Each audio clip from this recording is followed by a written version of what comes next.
অসমৰ মুখ্যমন্ত্ৰীগৰাকীয়ে প্ৰথম যেতিয়া 26 জানুৱাৰীত পতাকা উত্তোলন কৰিছিলে তেতিয়া আলফাই প্ৰথমবাৰৰ কাৰণে আলফা জন্ম হোৱাৰ পিছত স্বাধীনতা দিৱস বৰ্জন কৰা নাছিলে আৰু পৰৱৰ্তী সময়ত আমি সকলোৱে আশা কৰিছিলোঁ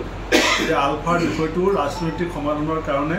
এসময়ত আলফাৰ সদস্য হিচাপে কাৰ্যনিৰ্বাহ কৰা বৰ্তমান অসমৰ মুখ্যমন্ত্ৰী হিমন্ত বিশ্ব শৰ্মা ডাঙৰীয়াই এক সক্ৰিয় আন্তৰিকতাৰে পদক্ষেপ গ্ৰহণ কৰিব কিন্তু আমি দেখিলোঁ যে সেই গোটেই বিষয়টো লৈ পেলাই ৰাজনীতি কৰা হ'ল আলফাৰ শিবিৰত পুলিচৰ চোৰাং হত্যা কৰা হ'ল আৰু এতিয়া এনেকুৱা এটা পৰ্যায় পালেগৈ যে তাহানিৰ সেই যিবিলাক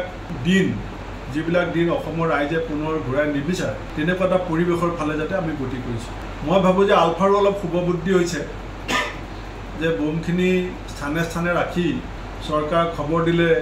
ডিএক্টিভেট কৰিবৰ কাৰণে যেটো কাৰণে এটা মহা বিপদৰ পৰা আমি অসমবাসী ৰক্ষা পৰিছোঁ হিমন্ত বিশ্ব শৰ্মা ডাঙৰীয়াক মই আহ্বান জনাম যে আপুনি ফ্লাড জেহাদ লব জেহাদ ফাৰ্টিলাইজাৰ জেহাদ এই ধৰণৰ কথা বতৰাৰে নিজৰ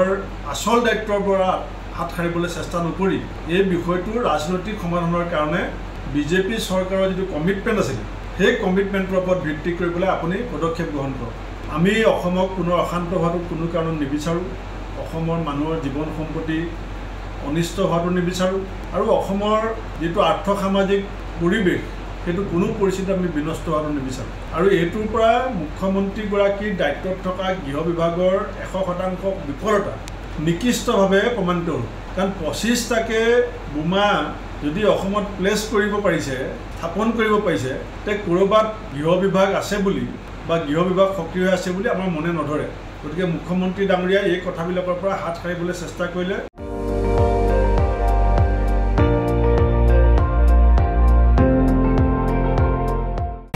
আপুনি চাই আছে ND24 সৰ্বশ্ৰেষ্ঠ নহয় সৰ্বোত্তমৰ দৌৰ